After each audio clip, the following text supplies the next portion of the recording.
Hello everyone, and welcome to my channel. I hope everyone is having a wonderful day. Before we begin, please hit the subscribe button and give this video a thumbs up. The bright lights of the Galen Center in Los Angeles seem to shine brighter on this particular Monday night, the air heavy with anticipation. It was a pivotal moment in the NCAA women's basketball tournament, the second round, where stakes were high and the dream of a championship felt closer for every team. The USC Trojans, fresh off a dominant victory over UNC Greensboro, were ready for their next challenge. In their lineup stood JuJu Watkins, a star whose talents had illuminated the court all season. Her performances had been the cornerstone of USC's historic campaign, earning them the coveted fourth #1 seed. But on that fateful night, only 5 minutes into the game, the unthinkable happened. As the Trojans pushed the ball up the court on a fast break, JuJu Watkins, as always, was at the heart of the action. She was charging toward the basket, weaving through defenders, her eyes locked on the rim as she prepared to finish a drive that could ignite her team's momentum. But then, in the blink of an eye, disaster struck. Watkins, while trying to navigate through 2 Mississippi State defenders, was fouled. The impact forced her to plant her right leg awkwardly, causing her knee to buckle beneath her weight. In that moment, the stadium fell silent. What was once the rhythmic bounce of the ball, the squeak of sneakers on the court, and the roar of the crowd was replaced with the haunting sound of collective breath being held. Watkins crumpled to the floor in agony, immediately clutching her right knee. Her face contorted with pain, and she stayed down, not moving for what felt like an eternity. The noise in the arena shifted from a usual game day excitement to a nervous, anxious hum, as fans and teammates alike waited in agony, unsure of what had happened and what it meant for the rest of the game. The Trojans' medical staff rushed to the court, and as they assessed the situation, Watkins continued to remain on the floor. Her teammates gathered around her, concern etched across their faces. The crowd, too, was visibly shaken. Watkins had been the heart and soul of the Trojans' success this season. Her ability to score, to rebound, to lead, everything about her presence on the court was what had carried USC to their impressive 29-3 record. To see her down like this, especially after having been a force in the first-round win over UNC Greensboro, was a heavy blow. Minutes felt like hours as the trainers carefully examined her leg.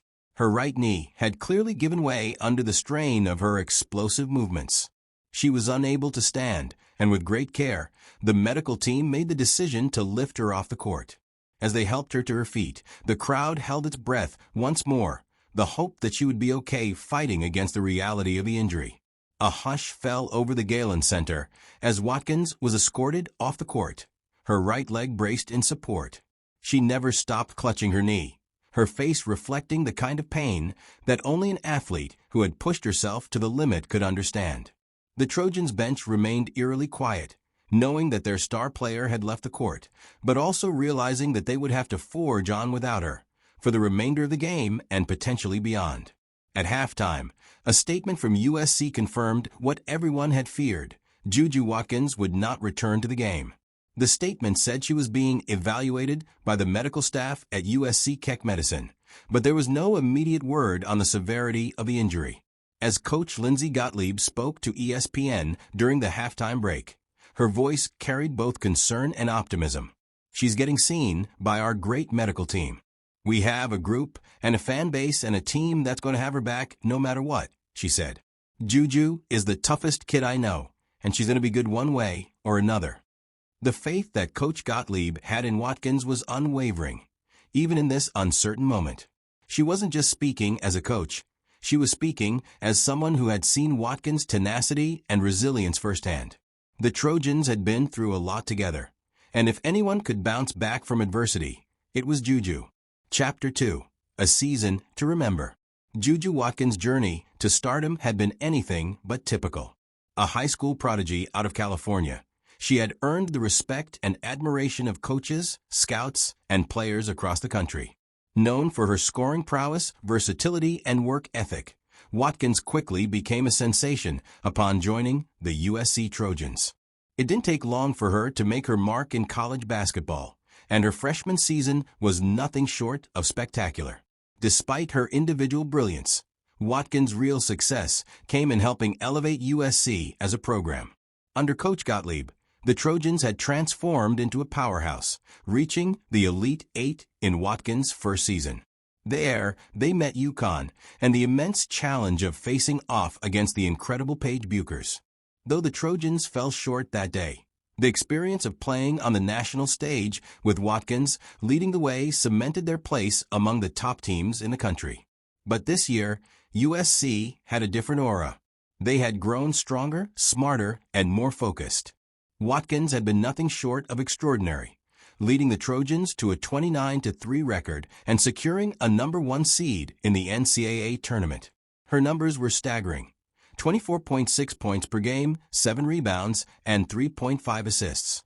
She was a legitimate candidate for National Player of the Year, and the Trojans had the look of a team capable of going all the way. Yet, even with all the accolades, Watkins remained humble. She was the type of player who made her teammates better, who was always pushing herself to improve. She had learned early on that success was not just about individual achievements, but about lifting those around her. That mentality had permeated through the team, creating an atmosphere of unity and strength. But as much as Watkins had embraced the spotlight, it was clear that she wasn't immune to the physical toll that such an intense season could take. In the first-round game against UNC Greensboro, Watkins had already shown signs of being banged up. A jammed finger had left her nursing a painful left hand, and she had limped off the court briefly with a wince in her step. But true to her nature, Watkins shrugged off the discomfort, assuring everyone that she was all good, and that it was simply part of the grind. Still, deep down, there had to be a quiet realization that the road to a championship would be a battle. Physically, mentally, and emotionally. But no one, least of all Watkins, was willing to back down. Chapter 3: The Wait. As the game against Mississippi State continued without Watkins on the floor, the Trojans found themselves facing a new challenge. With their star player sidelined, USC had to dig deep into their roster and find a way to win without her. And they did just that.